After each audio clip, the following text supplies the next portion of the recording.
வணக்கம். நம்ம வீட்டில் இன்றைக்கி கத்திரிக்காய் அதக்கு வத்தல் போட போகிறேன். இப்போ நல்லா தண்ணி காஞ்சிருச்சு. கத்திரிக்காய் எனக்கு கொஞ்சம் சீப்பாக தான் கிடச்சிச்சு. நல்ல காய் தான் இது.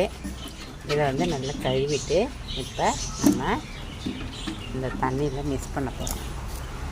எல்லா காய் ஃபுல்லாக போட்டாச்சு. காய் காஞ்ச பிறகு கெட்டு போகாமல் இருக்கிறதுக்காக கல் உப்பு போடுறேன். லைட்டாக மஞ்சத்தூள் போட்டுக்குவோம்.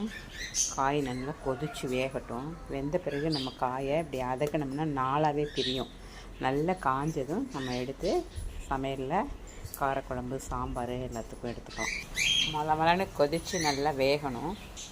காய் நல்லா வெந்துடுச்சு பாருங்கள். ஃபுல்லாக கலர் மாறிச்சு. இது அதக்கிறதுக்கு சரியாக இருக்கும். இந்த மாதிரி காய் எல்லாமே அதக்கி வைக்கணும். நமக்கு அது சூடாக இருக்குது.